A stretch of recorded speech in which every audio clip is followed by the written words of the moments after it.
오늘 말씀의 범위는 창세기 37장, 39장, 크게 두 장에 걸쳐서 요셉의 고난에 대한 것을 중심으로 전해지는 말씀입니다. 우리 성도님들이 기도해 주셔서 제가 열흘 동안 미국의 미션 서밋을 잘 다녀왔습니다. 평상시에도 제가 해외 선교 일로 참석을 하는데 이번에는 좀 부담이 됐던 게 이제 이사장이라는 직함이 딱 어깨에 붙으니까 이게 보이지 않는 중압감이 생기더라고요. 잘 다녀와야 되고, 그렇죠? 또 모든 일정 가운데 하나님의 도우심을 구해야 되는데 우리 성도님들이 정말 기도 많이 해주신 것 같아요. 정말 잘 다녀왔습니다. 근데 얼굴이 괜찮아 보이죠? 제가 그랬어요. 하나님은 사랑하는 자에게 잠을 주신다. 샌프란시스코하고 여기가 시차가 16시간이더라고요. 그래서 제가 뭐라고 외쳤냐면 하나님은 사랑하는 자에게 수면제를 주신다. 그래서 제가 매일 수면제를 먹고 어젯밤까지 시차를 적응하고 있습니다. 이번 미션 서밋은요, 우리 사진 한번 보여드릴게요. 이렇게 이제 많은 사진이 있는데 대표적인 것만 보여드릴게요. 우리 미국의 남침내 교단 SBC의 CEO, 거기는 전체 모든 것을 주장하는 사람을 총회장이 아니라 CEO라는 사람이 있더라고요. 우리로 말하면 총무에 해당되는데 전체를 관장하는 제프 로그라고 하는 분과 또 IMB 총재와 동아시아 태평양 지역 대표 12명, 미주 한인총회 대표들, 그리고 우리 한국 침례교 FMB 이사들이 참여했습니다. 저기서 가장 눈에 띄는 사진이 하나 있죠. 예.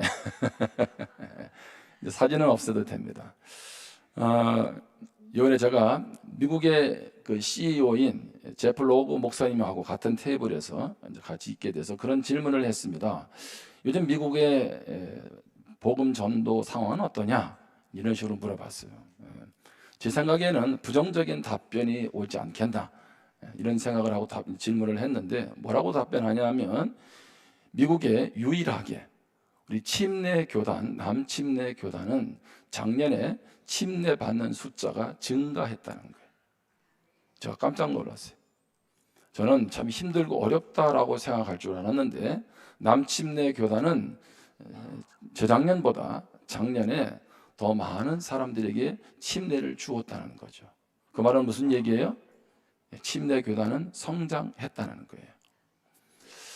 또 물었습니다. 그러면 현재 남침례 교단의 해외 선교사를 얼마나 많은 사람들이 자원하고 있느냐 그랬더니 이번에 남침례 교단 해외 선교사로 자원한 사람이 1,500명이랍니다. 이게 어떤 숫자냐 하면 그러면 1,500명이 전부 다 해외 선교사가 되느냐? 그렇지 않습니다.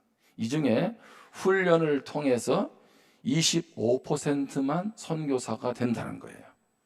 그만큼 뭐가 심해요? 경쟁률이 심하다는 거죠. 우리는 복음의 어떤 역사들, 기독교가 지금 점점 더 약해지고 쇠퇴해지지 않는가라고 생각을 하지만 여전히 복음 중심으로 나아가는 남침례 교단은 하나님의 뜻 안에 계속 성장하고 세워지고 있다는 거죠. 설교하면서 그런 얘기를 했어요. 사회 참여도 중요하고 또 많은 개혁도 일어나야 하지만 그 모든 것은 복음을 대체할 수 없다. 우리가 존재하는 유일한 이유는 복음 때문이다. 제가 얼마나 참 가슴이 뿌듯하고 또 한편으로 하나님이 행하실 것에 대한 기대들을 느끼게 되었습니다. 이번에 제3회 미션 서밋을 하면서 어느 때보다도 이제 열방을 향한 선교를 하는 데 있어서 서로 간에 연합하는, 함께하는 것이 중요하다, 이런 생각들을 많이 나누게 됐고요. 뿐만 아니라 생각보다 통일의 시대가 멀리만 있지 않다는 겁니다. IMB 해외 선교부에서는, 미국 해외 선교부에서는 공식적으로 통일에 대한 얘기를 하나도 언급을 안 했어요. 그런데 그들이 행하는 선교 정책의 상당 부분의 포커스가 대한민국에 맞춰져 있다는 거예요. 다른 지역의 선교도 있지만 앞으로 통일 시대를 준비해서 많은 일들이 진행되고 있는 것을 제가 보게 되었습니다. 그런 면에서 우리도 연해주에 지금 정상갑 선교사님이 나가 있고 계속적으로 통일 시대를 준비해야 하는데 우리가 여기에 계속 하나님의 시선을 가지고 감당해 나가야 되겠다, 그런 마음이 들었습니다. 이제 이런 미션 서밋을 마치고 주일에는 세계 선교교회에 가서 예배를 드렸습니다. 사진에 보면 이게 설교하는 모습이에요. 제가 왜 이 교회에 갔냐면 이 교회 목사님이 저와 제 아내를 중매를 선 목사님입니다. 그래서 아내 말에 의하면 중매를 잘 섰는지 안 섰는지 모르겠다고. 근데 어떻든 이곳에 가서 설교를 하게 되고, 그래서 이곳에 가서 한 분을 만났는데 이희자 권사님이라는 분이에요. 이분은 누구냐면 이금조 선교사님을 신학교 때부터 재정적으로 후원한 분이에요. 지금도 후원하고 있어요. 그래서 제가 그분에게 인사를 했죠. 우리가 파송한 이금주 선교사님 이렇게 후원해 주셔서 고맙다고. 우리 잘 아는 것처럼 이금주 선교사님은 처음에 제주도에 있는 교회에서 파송을 했어요. 근데 그 교회가 작고 사라지게 됐죠. 20년 동안 파송 선교사가 없다가 저희들이 이제 파송을 하게 됐잖아요.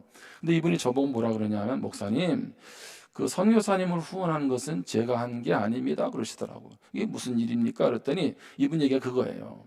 그날 이제 주일이 아침이 돼서 교회를 오려고 하는데 마음에 그런 하나님이 감동을 주시더래요.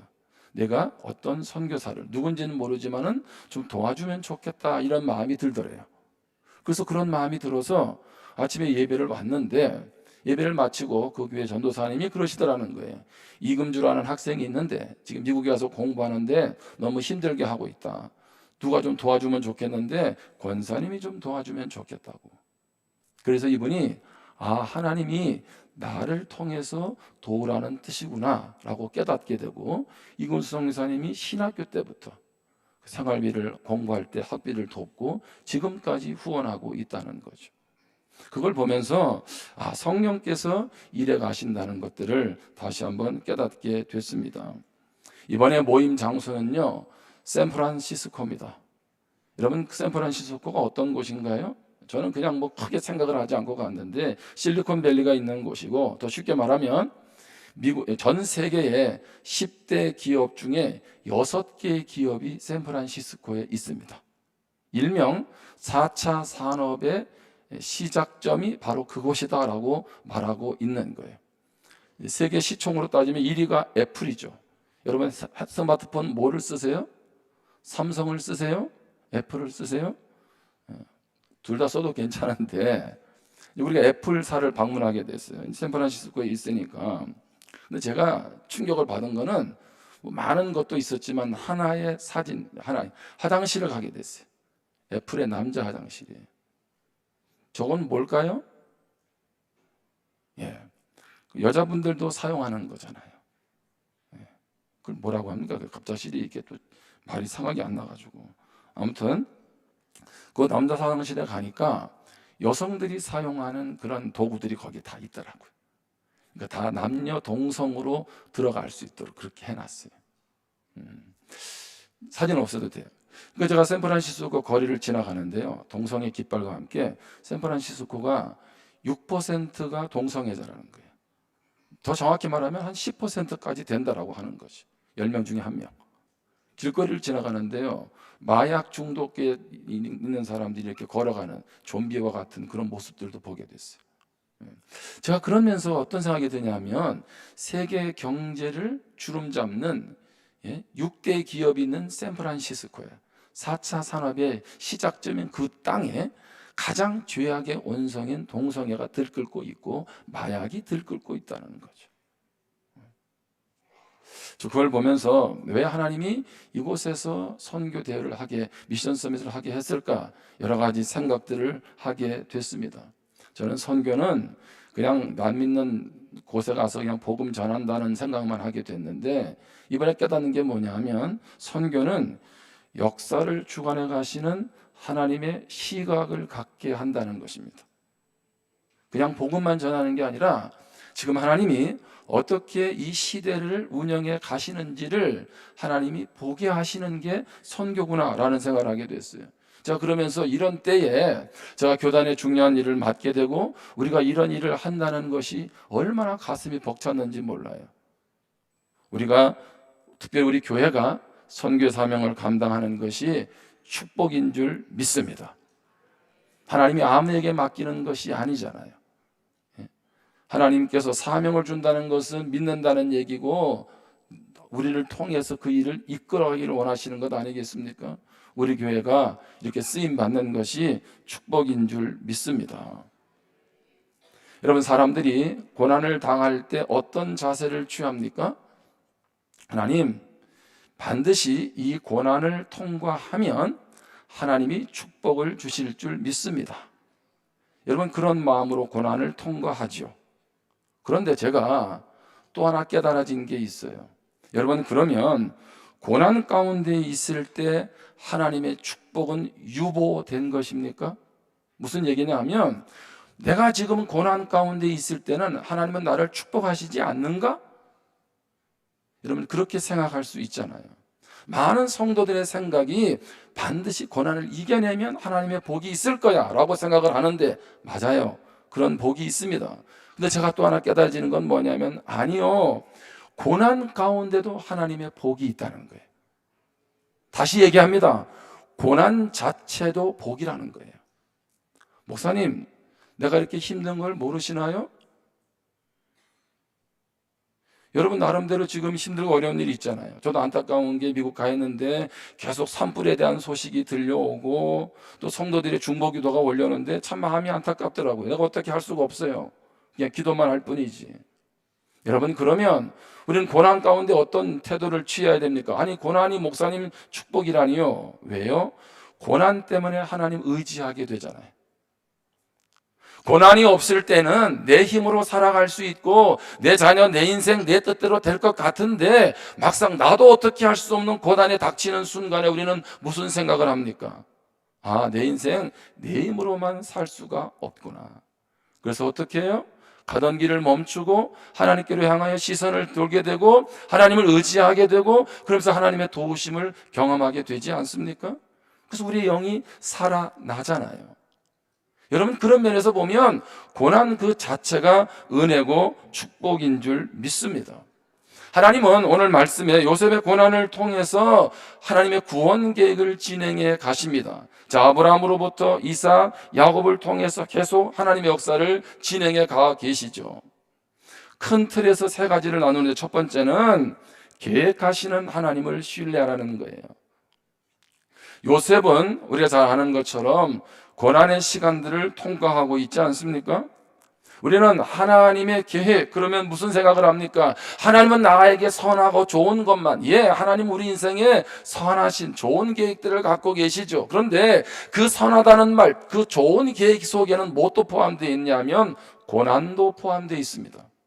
우리를 하나님의 인생 계획에는 형통함만 있는 것이 아니라, 인간적으로 말하는 잘 된다라고 하는 형통만 있는 것이 아니라 고난도 포함되어 있다는 거죠. 하나님은 아브라함에게 너희들이 약속의 땅을 갈 때 계속적으로 탄탄대로 문제 없음 그렇게만 말씀하지 않으셨어요.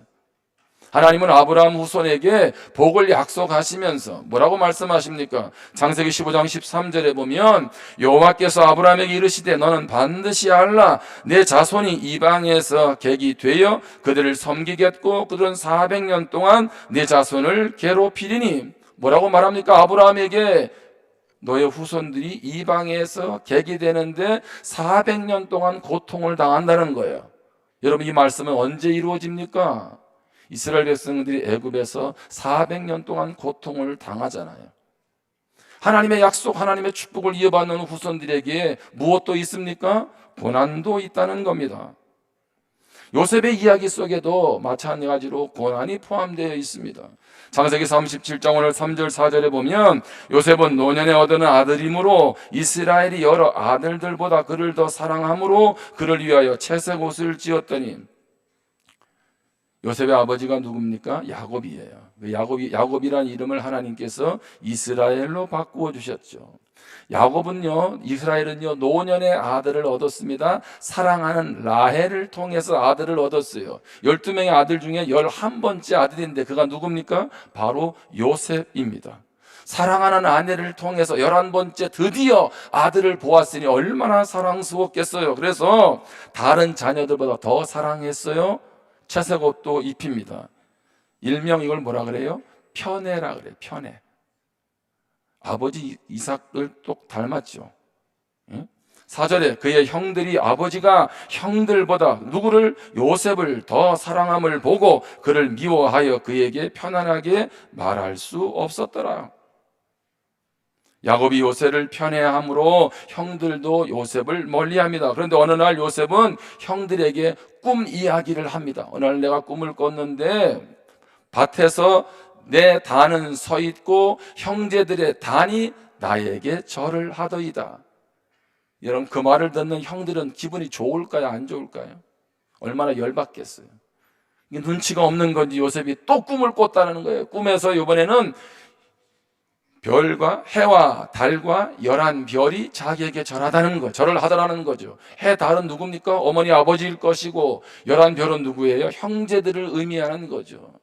그렇지 않아도 아버지가 요셉을 편애하는데 꿈까지 꾸면서 마치 우리가 자기들에게 마치 굴복할 것처럼 복종할 것처럼 이야기를 하니까 얼마나 마음이 상하겠습니까?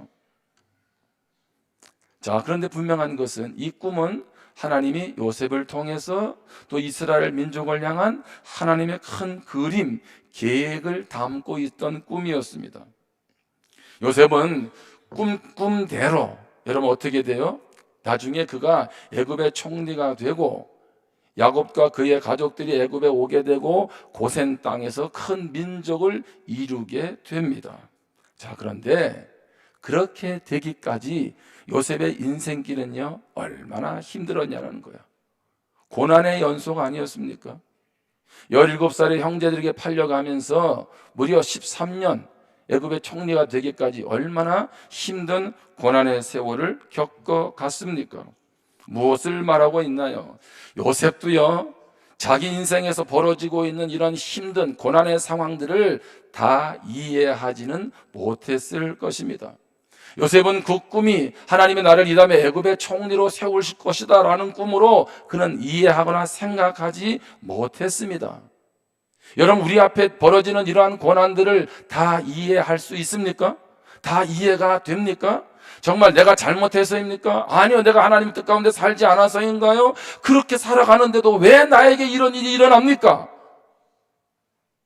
차라리 내가 잘못해서 어려움을 겪는다면 그나마 자업자득이라고 받아들일 수 있겠는데 아무리 눈 씻고 찾아봐도 그런 일이 없어요. 그런 일이 벌어질 때 여러분 어떻게 하겠냐는 거예요. 하나님은 그러한 때에도 우리에게 뭘 요구하십니까? 내가 너를 향한 계획이 있다는 거예요. 고난 속에서도 너를 향한 계획이 있다는 거죠. 그렇다면 여러분은 하나님을 신뢰하기를 주님의 이름으로 축복합니다. 여러분, 신앙은 이해되든 이해되지 않든 그 하나님이 나의 아버지시고 그 하나님이 인도해 가시면 되는 거죠. 아멘? 우리가 모든 거 다 할 수 없잖아요. 하나님이 다 하시면 되는 것 아닙니까? 그렇기에 오늘 우리 인생길에 고난까지도 계획하시는 하나님 신뢰하시기를 축복합니다.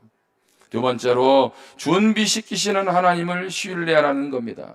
이게 창세기 37장 23절부터 28절에 있는 말씀이죠. 우리는 결과를 좋아합니다. 결과, 열매를 좋아하죠. 그런데 과정은 별로 좋아하지 않습니다. 어떤 운동선수가 메달을 따는 것은 좋아하는데 연습이나 훈련을 좋아하는 사람은 드뭅니다. 그런데 하나님은 우리 인생길에서 어떻게 해요? 하나님의 사람으로 우리를 빚어가기 위해서 준비시키신다는 것입니다. 고난은 나를 하나님의 사람으로 빚어가시는, 준비시키는 과정이라는 것입니다. 하나님은 우리의 미래를 알고 계세요. 우리는 우리의 미래를 다 모르잖아요. 그래서 하나님은 우리의 멋진 미래를 위해서 우리가 어떤 것이 필요한지, 준비되어야 하는지를 잘 아신다는 것입니다. 그래서 하나님은 때로는 우리를 역경이나 고난으로부터 구해내지 않고 그대로 내버려 두십니다. 요셉은 형들의 손에 의해 큰 고난을 당합니다. 하나님은 자신의 계획을 위해 고난을 사용하셔서 요셉을 준비시키셨습니다. 하루는 아버지 야곱이 말합니다. 가서 형들이 어떻게 양을 치고 있는지 한번 돌아봐라, 신방하라는 얘기죠. 자, 형들을 찾아서 도단까지 갔습니다. 형들은 아버지가 사랑하는 요셉, 꿈을 통해서 형들을 열받게 한 요셉이 오자 때는 이때다, 저놈 여기서 죽여버리자라고 작당을 하지요. 그리고 그를 웅덩이에 집어 넣습니다. 그리고 어떻게 합니까? 마침 그때 이스마엘 상인들, 미디안 상인들이 지나가는데 은 20에 요셉을 그들에게 팔아버립니다. 요셉은 애굽의 종으로, 노예로 끌려가게 되는 거죠. 그리고 우리가 잘 아는 것처럼 요셉은 어떻게 합니까? 보디발의 집에 노예로 살아가게 됩니다. 그러면 요셉의 얘기는 여기서 끝을 내면 됩니다. 무슨 얘기입니까? 노예로 팔려가서 비참하게 살다가, 아니면 그냥 노예로 살다가 생을 마감했다, 이렇게 기록이 될 수 있다는 거죠. 여러분, 노예 인생길에 무슨 미래가, 꽃길이 준비되어 있겠습니까? 그런데 형제들이 요셉을 파는 형제들의 배신과 불의는 도리어 하나님의 계획을 이루기 위한 한 과정의 일부였다는 것입니다. 하나님은 왜 요셉에게 그러한 고난을 허락하십니까? 그를 통해서 이스라엘만이 아니라 세상을 구원하려는 하나님의 뜻을 이루어가기 위함이었습니다. 하나님은 노예가 되어 애굽으로 팔려가는 그를 하나님의 사람으로 준비시키셨던 것이죠. 저도 지나온 인생길을 뒤돌아보면 하나님께서 나를 빚어가는 그런 과정들을 경험하게 되었고, 지금도 여전히 빚어가는 중입니다. 우리는 날마다 주님을 닮아가는 사람들 아니겠습니까? 여러분에게 고난을 주는 분들이 있죠. 여러분을 힘들게 하는 분들이 있잖아요. 여러분, 그런 사람들을 어떻게 대해야 할까요? 어쩌면 그 사람은 하나님이 나를 빚어가시기 위한 도구일지도 모릅니다. 여러분이 지금 직장에서 누가 여러분을 힘들게 하고 있어요? 여러분 주변에서 누가 여러분을 힘들게 하고 있습니까? 그건 누가 나를 힘들게 하지 않는데 나 자신이 지금 힘들고 어려움 가운데 있습니까? 하나님은 그 어려움을 통해서, 그 사람을 통해서 나를 빚어가시는 도구로 사용한다는 것을, 그래서 그렇게 받아들이면 얼마나 좋을까, 그런 생각을 하게 됩니다. 찰스 스탠리 목사님은 인간인 우리가 갖는 문제는 100이면 100 모두 다 좋은 결과물을 원하면서도 그 과정은 원치 않는다는 것이다. 인간이 갖는 문제가 뭐라고요? 결과는 좋은 것을 원하면서 과정을 통해서 내가 빚어지는 것은 좋아하지 않는다는 거죠. 이번에 미국에 함께 갔던 목사님하고 대화를 하는데 목사님이 그러더라고요. 자기는 자녀가 셋이 있는데 자녀들에게 매번 강조했던 그 교육 내용이 있대요. 10번 중에 9번은 자기가 핵심적으로 가르치는 내용이 있대요. 그러면 자녀들에게 뭘 그렇게 가르치는데요? 그랬더니 이분이 그러냐면 자기는 10번 중에 9번은 뭐라고 얘기하냐면 고난의 길로 가라, 이렇게 말을 한다는 거예요. 고난의 길로 가라. 너는 인생길에 있어서 고난을 피하지 말고 고난으로 그 길을 가라고 말한다는 거예요. 우리 부모님들은 어떤 생각을 가지세요? 여러분 자녀가 고난 당하는 거 좋아하세요? 그런 부모 없잖아요. 자녀가 아프면 차라리 내가 아프면 좋겠다는 것이 부모의 심정이고, 너는 어떻게 물도 묻히지 말고 생활했으면 좋은 거 아니겠어요? 제 아내도 예전에 어머님이, 장모님이 좀 몸이 불편하시고 그랬대요. 이렇게. 또 바깥일도 많이 하시고. 그러니까 집안일을 아내가 많이 한 거예요. 어릴 때부터. 그래서 가만히 생각해 보니까 우리 아이들한테는 좀 시키지 말아야지. 그래가지고 우리 집에 딸이 둘이 있습니다. 집안일을 잘 안 시킵니다. 이렇게 집에서 잘 곱게 키워야 그 다음에 시집 가서도 곱게 산다는 거죠. 내 믿음대로 될지어다. 엄마의 마음 아시죠? 엄마의 마음. 그러면 그 목사님은 왜 자녀한테 그렇게 고난을 피하지 말라고 얘기할까요? 여러분, 고난이 없는데 우리가 어떻게 세상을 이길 수 있나요? 또 세상에 여러분 좋은 일만, 문제 없는 것만 있는 게 아니잖아요. 여러분, 한국이 살기 어려워요? 제가 이번에 미국 갔는데요, 주로 먹은 점심은 햄버거입니다. 저녁은 쌀국수고, 햄버거 세트가 얼마일까요? 3만 원이 넘어요. 제가 비싼 거 먹었습니다. 저녁에 쌀국수를 먹었어요. 얼마 나온 줄 알아요? 4만 원이 넘습니다. 저희가 예배 간 사이에 목사님들끼리 따로 이제 어떻게든 식사를 하게 됐어요. 저는 최진경 사모님 만나느냐고 갔는데 순두부를 먹었대요. 순두부가 얼마인 줄 아세요? 5만 원. 세금까지. 예? 여러분, 순두부 먹을 때마다 감사하시기를 바랍니다. 나는 이제 얼마짜리 밥을 먹는다? 5만 원짜리. 여러분, 대한민국이 살기 힘들어요? 여러분, 대한민국 떠나서 좋은 나라 없어. 제가 볼 때는. 여러분, 제가 립 서비스 하는 게 아니에요. 정치만 조금 안정되면 정말 문제 없어요. 여러분, 미국의 주식이 뭐예요? 햄버거잖아요. 그 다음에 갖는 게 뭐 서브웨이, 급빵이더구만. 예? 여러분, 우리는 지금 음식을요 3분의 1 가격도 안 돼. 샌프란시스코 비하면. 연봉 1억이 아닌 거죠, 거기는. 제가 여러분 듣기 좋으라고 하는 얘기가 아니라 정말 우리는 육적으로도요 축복의 나라에 살고 있어요. 예? 우리나라는 메뉴가 얼마나 많나요? 김치찌개, 된장찌개, 김치도 종류가 다양하고, 그죠? 뭐 설렁탕부터 메뉴가 얼마나 많아, 그죠? 이런 나라 없어요. 이렇게 먹는 나라. 그런데 왜요? 이렇게 좋은 나라에 살다 보니까 힘든 일을 자꾸 피해가려고 하거든. 여러분, 자녀들을 정말 사랑하세요? 어둠 가운데로 몰아넣으면 안 되지만 고난 가운데로 몰아붙여야 돼요. 스스로 맷집을 길러줘야 된다고, 일어설 수 있도록.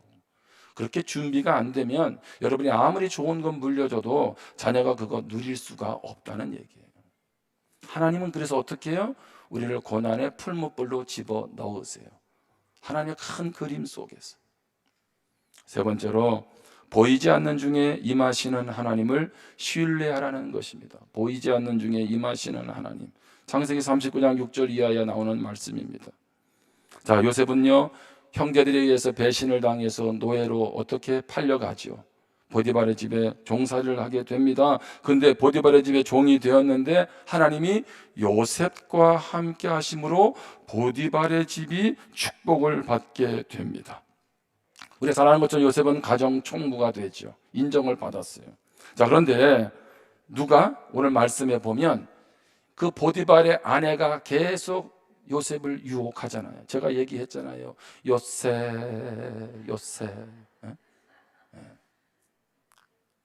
근데 어떻게 해요? 보디발의 아내 유혹을 거절하게 되지요.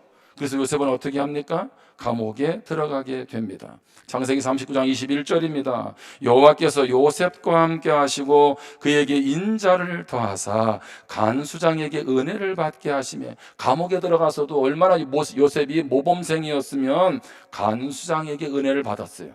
간수장이 옥중제수를 다 요셉의 손에 맡김으로 그 재반 사물을 요셉이 처리하고, 하나님은 감옥에서도 요셉을 형통하게 하셨습니다. 자, 그런데 여기서 질문이 있어요. 질문. 보디발의 집에 가서도, 남의 집에 종살이를 하면서도 요셉이 형통했다라고 말을 하고, 감옥에 들어가서도 형통했다 그래요. 여러분, 그럼 묻겠습니다. 남의 집에 종살이 하는 게 형통입니까? 감옥에 들어가는 것, 그것도 내가 잘못한 것도 아니고 누명을 써서 감옥에 들어가는데 그게 형통한 인생이냐는 거예요. 여러분, 세상의 눈으로 보면 절대로 형통한 사람이 아니죠. 여러분, 세상에서 형통하다는 것은 무슨 얘기입니까? 아무런 어려움이 없이 일이 잘 풀려나가는 것, 그것을 형통이라고 말을 합니다. 그런데 성경에서 말하는 형통은 무엇입니까? 하나님이 함께 하시는 것이 형통입니다. 지금 삶에 어떤 일들이 잘 풀려나가든지, 삶의 일들이 내가 원하는 뜻대로 풀려나가지 않든지 관계없이 하나님이 나와 함께 하시는 인생을 성경은 형통하다라고 말하고 있습니다. 여러분, 그 하나님을 지금 경험하고 계세요? 어느 누가 나는 불행한 사람이라고 말할 수 있습니까? 물론 인간적인 눈으로 보면 그렇게 보일 수 있을지는 모르나 성경은 분명히 그렇게 말하고 있는 거죠. 어떠한 상태에 있든지 간에 우리는 하나님이 함께 할 때 형통한 인생이다라고 말하고 있는 것입니다. 여러분, 하나님이 함께하면 모함 당하지 않나요? 하나님이 함께하면 누명 쓰고 감옥에 가지 않습니까? 하나님이 함께하면 어려운 일 겪지 않습니까? 아니요.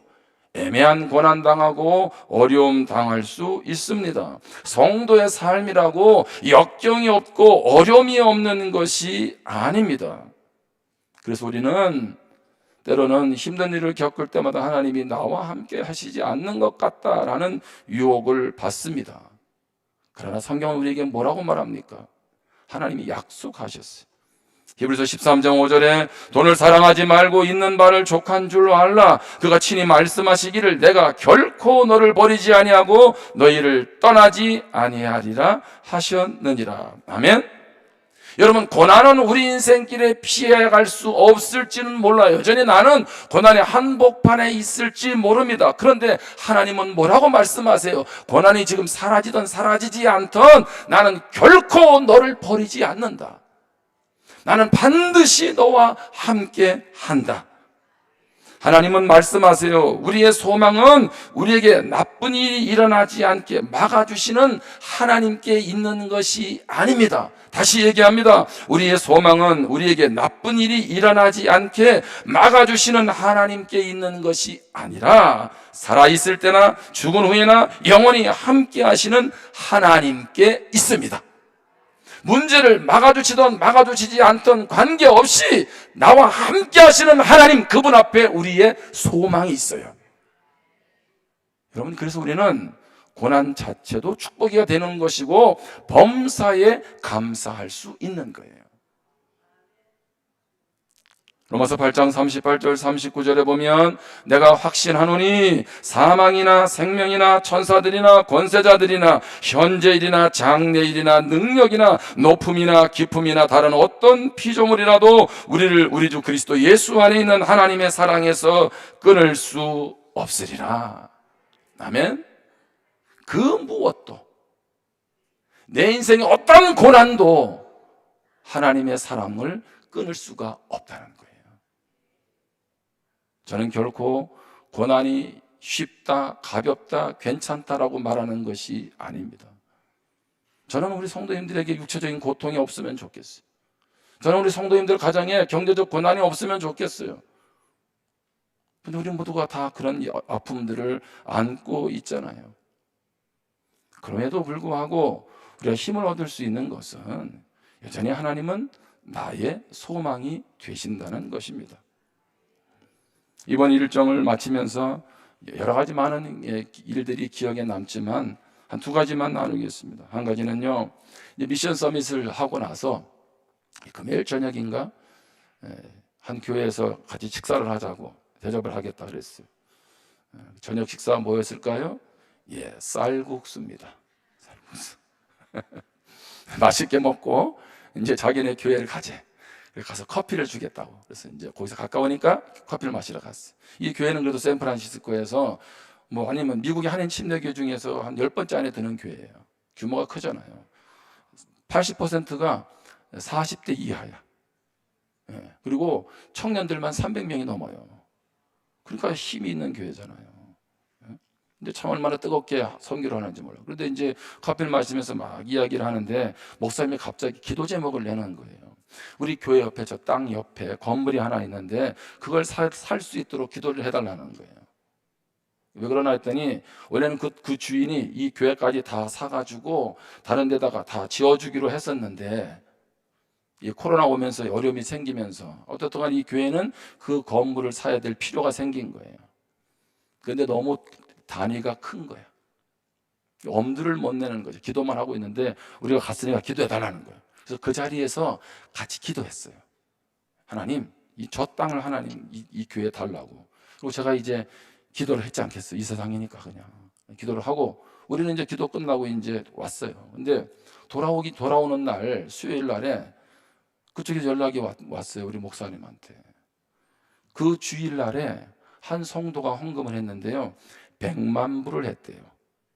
나는 잘못 알아들은 줄 알고 만 불이냐 아니면은 저기 뭐 이렇게 1000불이냐 이렇게 했더니 100만 불이래. 여러분 100만 불이 지금 시가로 얼마겠어요? 우리나라 돈으로 14억 5천만 원입니다.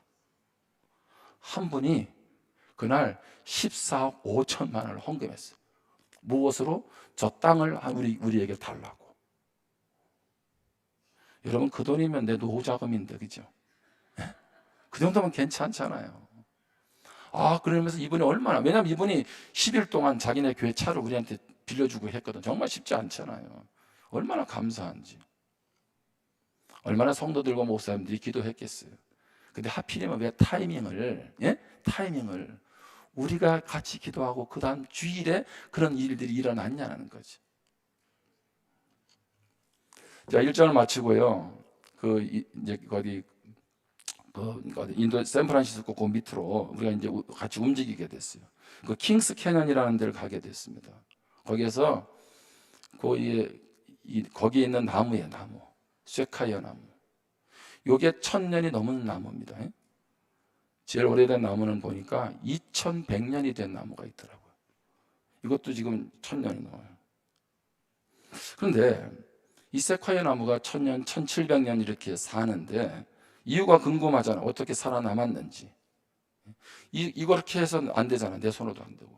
수십 메다 뻗어 있고. 자, 근데 이 쇠카이어 나무가 심지어 2100년까지 살아있는 나무가 거기 있더라고요. 근데 이게 어떻게 가능한가 물었더니 100년에 평균 한 번에서 두 번 산불이 발생한답니다. 자, 그러면 1000년 이상을 자라려면 산불이 몇 번 경험해야 돼요? 수십 번 산불 경험하게 된다는 거예요. 그런데 이 1000년 이상 된 세카이어 나무는 특징이 껍질만 두께가 30cm래.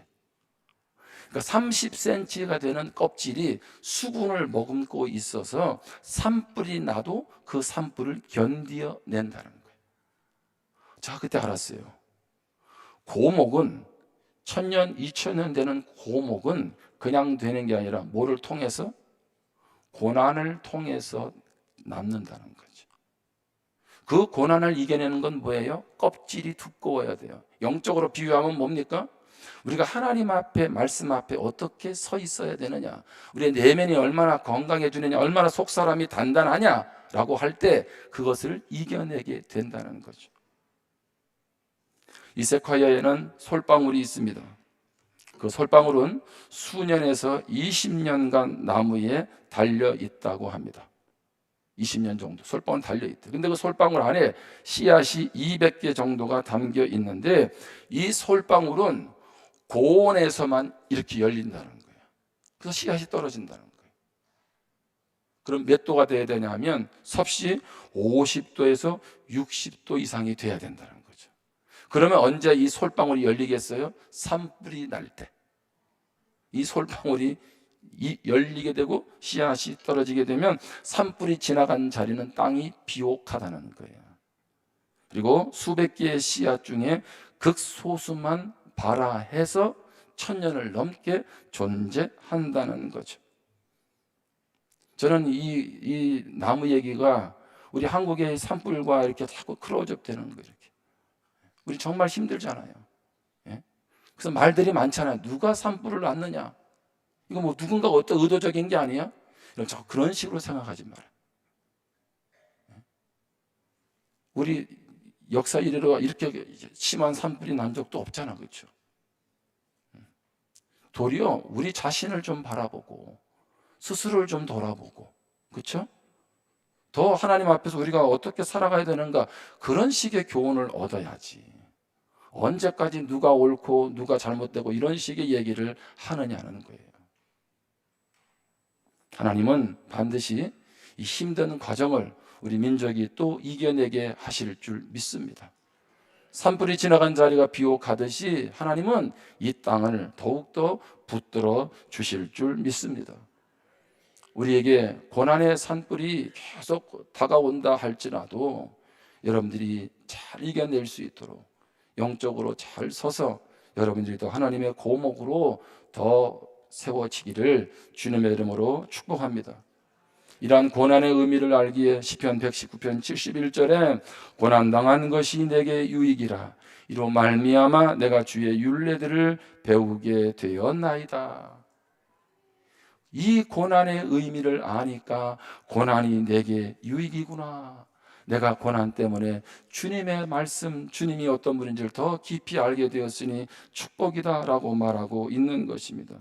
여러분, 요셉은 고난 가운데서 하나님께 버림받았습니까? 그렇지 않습니다.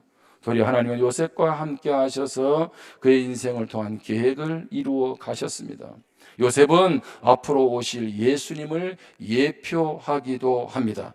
예수님은 배신을 당하죠. 죄수로 넘겨지죠. 옷이 벗겨집니다. 부당한 판결로 죽임을 당합니다. 그러나 예수님이 거절과 수치를 당하신 것은 이스라엘과 세상을 구원하시려는 하나님의 계획이었습니다. 무슨 얘기입니까? 요셉의 고난과 예수님의 고난이 많이 크로되죠, 그렇죠? 오늘 주님은 오늘 우리의 삶에 늘 함께 하시는 줄 믿습니다. 이해되지 않아도 고난 가운데 계획하시는 하나님, 준비시키시는 하나님, 보이지 않는 중에 임하시는 하나님 신뢰하기를 주님의 이름으로 축원합니다. 기도하겠습니다. 이 시간 주신 말씀을 붙잡고 하나님 앞에 기도할 수 있기를 바랍니다. 오늘 요셉의 고난 가운데 하나님은 고난까지도 계획하고 있다는 거죠. 요셉은 그 힘든 과정을 겪을 때 나를 향한 하나님의 뜻이 무엇인지 제대로 몰랐습니다. 이해도 못했습니다. 그러나 하나님은 요셉을 하나님의 사람으로 이스라엘을 구원하기 위한 그릇으로 빚어가시는, 준비시키는 과정에 계셨습니다. 뿐만 아니라 요셉은 여전히 이해되지 않는 종살이, 감옥살이 그런 가운데서 하나님께서 보이지 않는 중에도 그와 함께 하셨습니다. 그래서 요셉은 그 자리가 어떤 자리든 그 자리에서 신실하게 하나님을 신뢰하며 나아갔습니다. 여러분, 고난은 우리를 힘들게 합니다. 정말 지치게 합니다. 그러나 잊지 마십시오. 고난은 없어지지 않을지는 몰라도 하나님은 여전히 고난의 한복판에 나와 함께 하십니다. 우리도 그 하나님을 의지하면서 우리 주신 말씀을 붙들고 결단하면서 기도하겠습니다.